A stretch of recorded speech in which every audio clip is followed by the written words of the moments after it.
بسم اللہ الرحمن الرحیم۔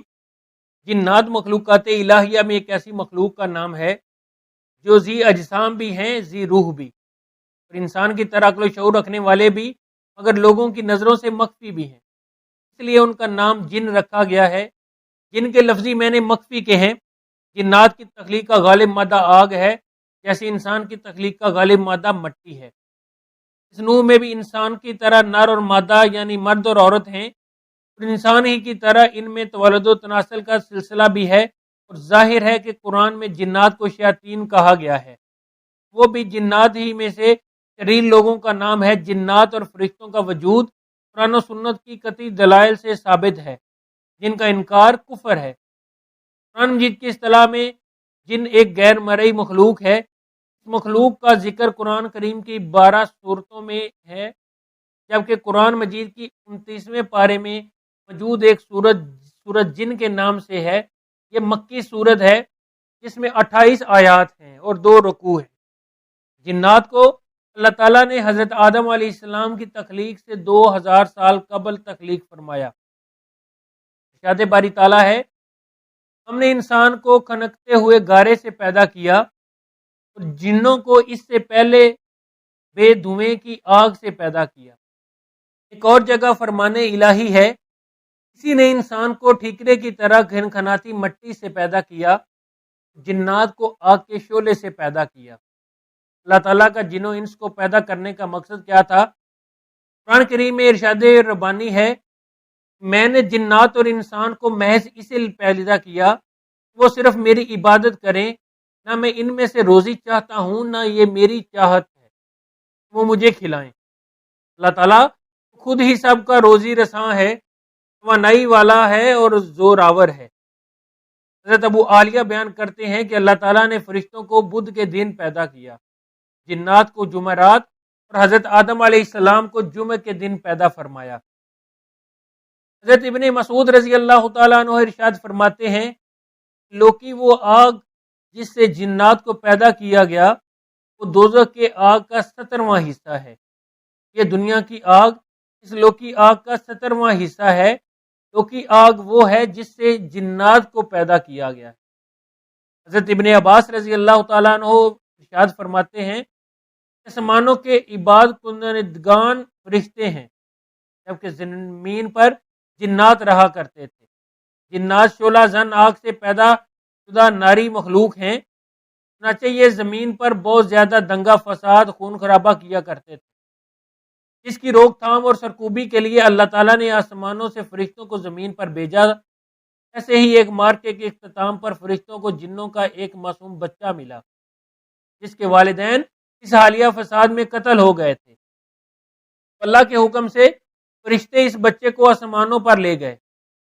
عزازیل نامی یہ بچہ بڑا ہو کر فرشتوں کا استاد مقرر ہوا، لیکن آدم علیہ السلام کو سجدہ نہ کرنے کی پاداش میں ذلیل و خوار ہو کر جنت سے نکالا گیا اور پھر ابلیس و شیطان کے نام سے مشہور ہوا۔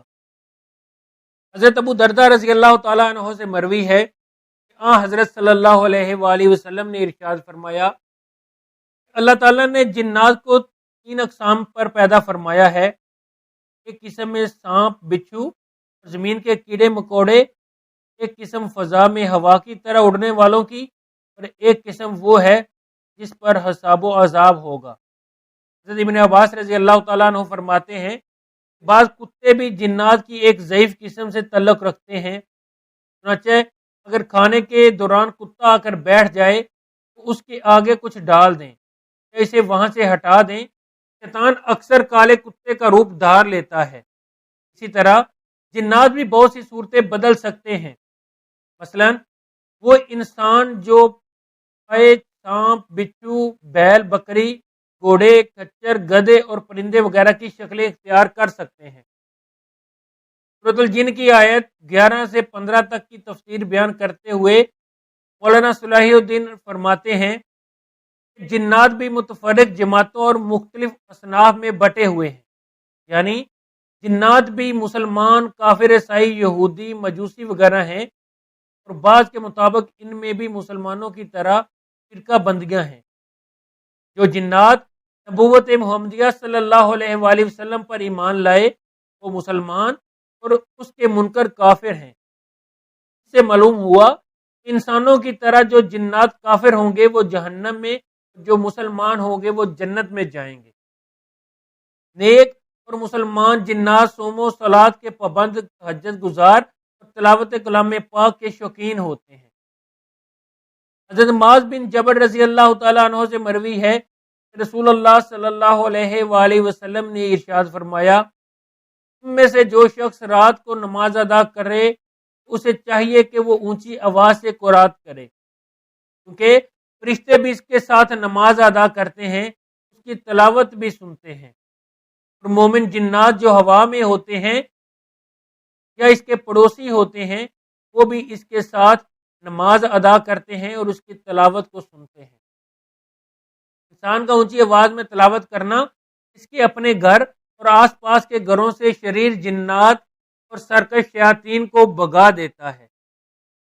ابن عمران النہار فرماتے ہیں، میں ایک دن فجر سے پہلے حضرت حسن بصری کی مجلس میں شرکت کے لیے گیا تو دیکھا کہ مسجد کا دروازہ بند ہے، ایک شخص دعا مانگ رہا ہے اور پوری جماعت اس کی دعا پر آمین کہہ رہی ہے۔ چنانچہ میں باہر بیٹھ گیا حتیٰ کہ مؤذن آیا اور اس نے اذان دی، تو مسجد کا دروازہ کھولا، میں اندر داخل ہوا تو دیکھا وہاں حضرت حسن بصری اکیلے تشریف فرما ہے، ان کا رخ قبلے کی جانب ہے۔ میں نے عرض کی میں فجر ہونے سے پہلے آیا تھا، اس وقت آپ دعا کر رہے تھے اور کچھ لوگ آمین کہہ رہے تھے، لیکن جب میں اندر آیا تو آپ کے علاوہ میں نے کسی کو نہیں دیکھا۔ انہوں نے فرمایا کہ اہل نصیبین کے جنات تھے جو شب جمعہ ختم قرآن میں میرے پاس آتے ہیں، پھر شرکت کے بعد واپس چلے جاتے ہیں۔ سورۃ الرحمن کی آیت نمبر 56 میں حوروں سے متعلق ارشاد باری تعالیٰ ہے، نہ تو ان سے کسی انسان نے قربت کی ہے اور نہ ہی کسی جن نے۔ اس آیت سے یہ بات واضح ہو جاتی ہے جنات بھی ازدواجی تعلق قائم کرتے ہیں۔ حضرت قتادہ بیان کرتے ہیں کہ جنات کی اولاد دو ایسے ہی پیدا ہوتی ہے جیسے انسانوں کی اولاد پیدا ہوتی ہے، لیکن جنات کی افزائش نسل بہت تیز ہوتی ہے اور ان کی اولاد کثرت سے ہوتی ہے۔ حضرت عبداللہ بن عمر رضی اللہ تعالیٰ عنہ فرماتے ہیں، اللہ تعالیٰ نے انسانوں اور جنوں کو 10 حصوں میں تقسیم فرمایا ہے، ان میں سے 9 حصے جنات ہیں اور ایک حصہ انسان۔ جب انسان کا ایک بچہ پیدا ہوتا ہے جن کے 9 بچے پیدا ہوتے ہیں۔ روایت ہے کہ ایک عورت کے ساتھ بیک وقت ایک شیطان جبکہ ایک مرد کے ساتھ 10 شیاطین لگے رہتے ہیں جو اسے ہر وقت بہکاتے رہتے ہیں، جو ہم سمجھ سکتے ہیں کہ مرد ہوس کا پجاری کیسے ہے۔ صحیح بخاری کی حدیث نمبر 5165 میں روایت ہے کہ رسول اللہ صلی اللہ علیہ وآلہ وسلم نے فرمایا، جو انسان ہم بستری سے پہلے دعا نہیں پڑھتا، اے اللہ مجھے شیطان سے دور رکھ، شیطان کو اس سے دور رکھ جو تم ہمیں عطا کرے، شیطان بھی اس کی ہم بستری میں شامل ہوتا ہے۔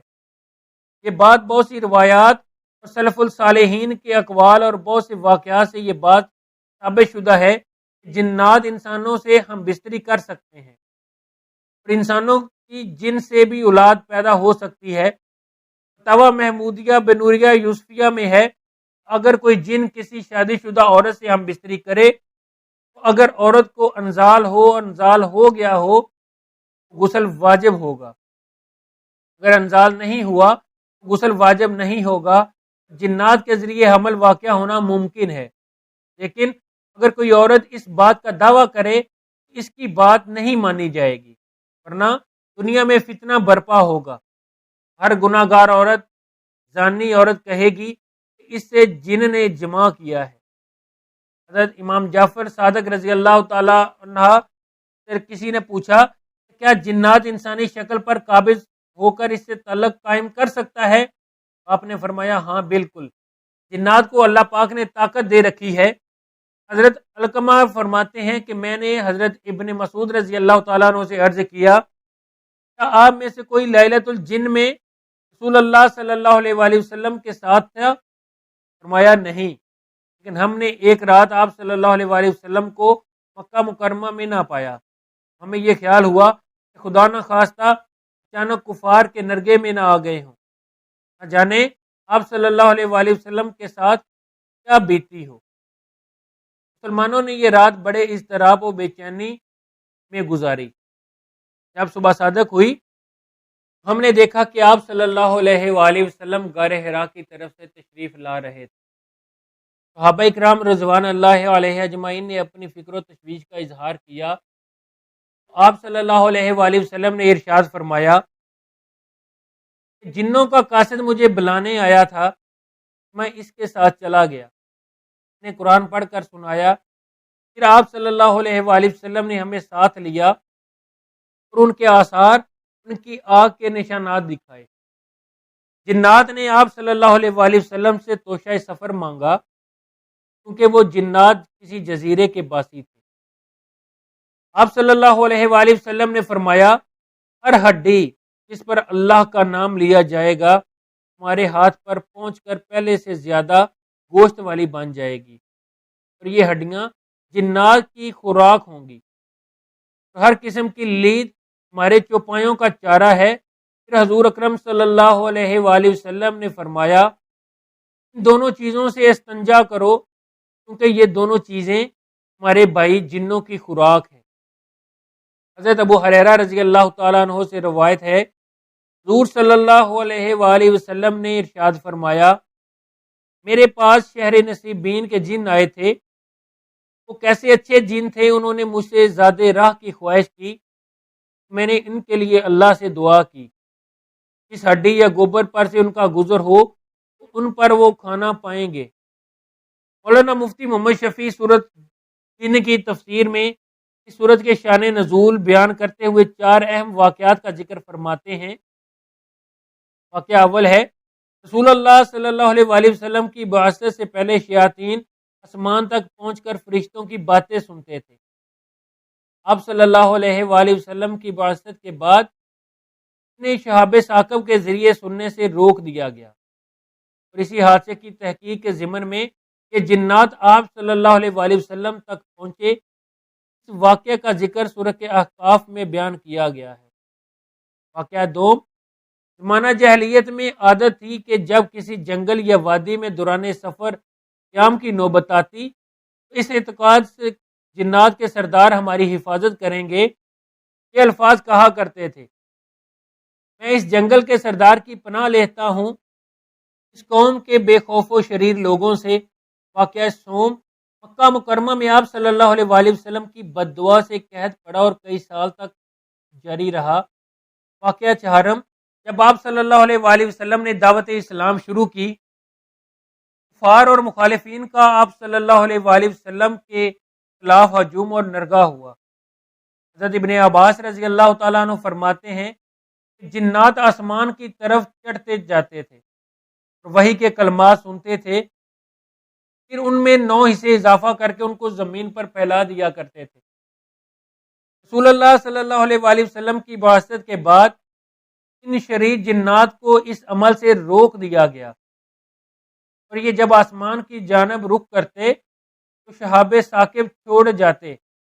جنات نے اس کا ذکر ابلیس سے کیا تو اس نے کہا کہ ضرور زمین میں کوئی نئی بات ظہور پذیر ہوئی ہے، جس کی وجہ سے آسمان دنیا کی سخت ترین حفاظت کی جا رہی ہے۔ چنانچہ طے کیا گیا کہ زمین میں ہر طرف جنات کے وفود پھیلا دیے جائیں گے تاکہ وہ اس کی تحقیق کریں۔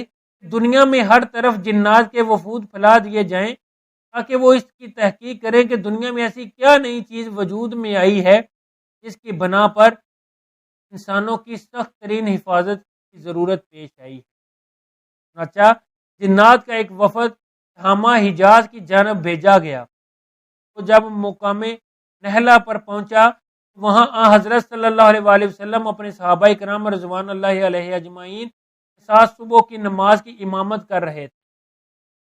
جنات کے اس وفد نے جب قرآن کریم کی تلاوت سنی تو آپس میں قسمیں کھا کر کہنے لگے، واللہ یہی وہ کلام ہے جس کی وجہ سے ہمیں آسمانوں پر جانے سے روک دیا گیا۔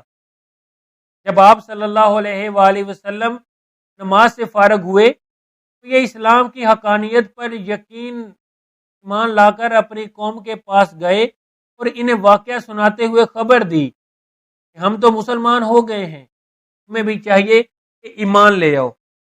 مگر رسول اللہ صلی اللہ علیہ وآلہ وسلم کو ان جنات کے آنے جانے اور قرآن بن کر ایمان لانے کی خبر نہ ہوئی، یہاں تک کہ سورۃ الجن کا نزول ہوا، جس میں آپ صلی اللہ علیہ وآلہ وسلم کو اس واقعہ کی خبر دی گئی۔ ایک اور روایت میں ہے کہ جنات شہر نصیبین کے رہنے والے تھے، ان کی کل تعداد 9 یا 7 تھی۔ جب انہوں نے اپنی قوم کو ایمان لانے کی ترغیب دی، پھر ان میں سے 300 افراد اسلام لانے کے لیے حاضر خدمت ہوئے۔ حضرت خفا جی نے فرمایا کہ جنات کے رسول اللہ صلی اللہ علیہ وآلہ وسلم کی خدمت میں حاضر ہو کر استفادہ کرنے کے واقعات 6 مرتبہ پیش آئے ہیں۔ حضرت صلی اللہ علیہ وآلہ وسلم نے طائف کے سفر سے واپسی پر مقام نخلا میں قیام فرمایا اور آخری شب میں نماز تہجد پڑھنے لگے، بلکہ یمن کے شہر نصیبین کے جنات کا ایک وفد بھی وہاں پہنچا ہوا تھا۔ انہوں نے جب قرآن کریم کی تلاوت سنی تو مسلمان ہو گئے اور اپنی قوم کی طرف واپس جا کر اس واقعے کی تفصیل بیان کی، جس کا ذکر سورہ جن میں بیان کیا گیا ہے۔ حضرت مجاہد فرماتے ہیں، میں ایک رات نماز ادا کر رہا تھا کہ اچانک میرے سامنے ایک لڑکا آ کر کھڑا ہو گیا۔ میں نے اسے قابو کرنے کی تیاری کی تو اس نے چھلانگ لگا دی اور دیوار کے پیچھے جا چھپا۔ میں اس کے گرنے کی آواز بھی سنی، اس کے بعد وہ کبھی میرے پاس نہیں آیا۔ حضرت مجاہد فرماتے ہیں کہ یہ جنات تم سے اسی طرح ڈرتے ہیں جس طرح تم ان جنات سے ڈرتے ہو۔ علامہ محاسبی فرماتے ہیں کہ جو مومن جنات جنت میں داخل ہوں گے وہ جنت میں موجود انسانوں کو نہیں دیکھ پائیں گے، جبکہ انسان جنات کو دیکھ سکیں گے، یعنی وہاں دنیا کے برعکس معاملہ ہوگا۔ حضرت انس بن مالک رضی اللہ تعالیٰ عنہ بیان کرتے ہیں کہ رسول اللہ صلی اللہ علیہ وآلہ وسلم نے فرمایا، مومن جنات پر ثواب بھی ہے اور عذاب بھی۔ ہم نے عرض کیا انہیں کیا ثواب ملے گا؟ فرمایا یہ اعراف میں ہوں گے، جنت میں امت محمدی کے ساتھ نہیں ہوں گے۔ ہم نے عرض کیا کہ اعراف کیا چیز ہے؟ فرمایا جنت کی دیوار ہے جس میں نہریں بہتی ہوں گی اور پھلوں سے لدے ہوئے درخت ہوں گے۔ سیدنا علی المرتضیٰ رضی اللہ تعالیٰ عنہ سے مروی ہے، نبی کریم صلی اللہ علیہ وآلہ وسلم نے فرمایا، تم لوگ اپنے گھروں میں قرآن کریم کی تلاوت کیا کرو۔ جن گھروں میں قرآن کریم کی تلاوت ہوتی ہے وہ گھر گھر والوں کے لیے باعث خیر و برکت بن جاتا ہے، اور اس گھر میں مومن جنات رہائش اختیار کر لیتے ہیں۔ لیکن جس گھر میں تلاوت نہیں ہوتی وہ گھر والوں کے لیے وحشت بن جاتا ہے، خیر و برکت کم ہو جاتی ہے، تو کافر جنات گھر میں بسیرا کر لیتے ہیں۔ قرآن کریم میں اللہ تعالیٰ فرماتا ہے، اے جنات اور انسانوں کی جماعت، کیا تمہارے پاس تم ہی میں سے پیغمبر نہیں آئے تھے جو تم سے میرے احکام بیان کرتے اور تمہیں اس آج کے دن کی خیر خبر دیتے؟ رسالت اور نبوت کے معاملے میں جنات انسانوں ہی کے تابع ہیں، ورنہ جنات میں الگ سے نبی نہیں آئے۔ البتہ رسولوں کا پیغام پہنچانے والے اور منذرین جنات میں ہوتے ہیں جو اپنی قوم کے جنوں کو اللہ کی طرف دعوت دیتے ہیں، اور اب بھی دعوت دیتے ہیں، لیکن ایک خیال یہ بھی ہے کہ کیونکہ جنات کا وجود انسان کی پیدائش سے پہلے کا ہے تو ان کی ہدایت کے لیے ان میں ہی کوئی نبی آیا ہو، یا پھر حضرت آدم علیہ السلام کے آنے کے بعد ہو سکتا ہے کہ جنات نبیوں کے تابع رہے ہوں۔ البتہ نبی آخر الزماں حضرت محمد مصطفیٰ صلی اللہ علیہ وآلہ وسلم کی رسالت بہرحال تمام جنوں انس کے لیے ہے۔ اس میں کوئی شبہ نہیں، ارشاد ربانی ہے کہ اگر تم انسان اور گل جن آپس میں مل کر اس قرآن کی مثل لانا چاہو تو تم سب اس کی مثل لانا ناممکن ہے، گویا وہ آپس میں ایک دوسرے کے مددگار بھی بن جائیں۔ مشرکین نے کہا کہ ہم چاہیں تو اس قرآن کی مثل بنا لیں۔ اس پر یہ آیت کریمہ نازل ہوئی۔ اللہ تبارک و تعالیٰ نے ان کی تردید کی کہ خالق کے کلام کی مثل مخلوق کا کلام ہو سکتا نہیں۔ اگر جن و انس باہم مل کر بھی کوشش کریں تو بھی ناممکن ہے، اس کلام کی مثل لا نہیں سکتے۔ چنانچہ ایسا ہی ہوا، تمام کفار عاجز ہوئے، انہیں رسوائی اٹھانی پڑی اور ایک طرح سطر بھی بنا کر پیش نہ کر سکے۔ اللہ تعالیٰ ہمیں نیکوکاروں میں شامل فرمائے اور ہمارا خاتمہ بالخیر فرمائے، آمین ثم آمین۔ ناظرین کمنٹ باکس میں ایک بار صلی اللہ علیہ وآلہ وسلم ضرور ٹائپ کیجئے۔ شکریہ، اللہ حافظ۔ اگر آج کی یہ ویڈیو آپ کو اچھی لگی ہو ہمارے چینل کو ضرور سبسکرائب کریں، ساتھ میں لگے ہوئے بیل آئیکن کو بھی دبا دیں تاکہ ہماری آنے والی تمام ویڈیو آپ تک بر وقت پہنچتی رہیں۔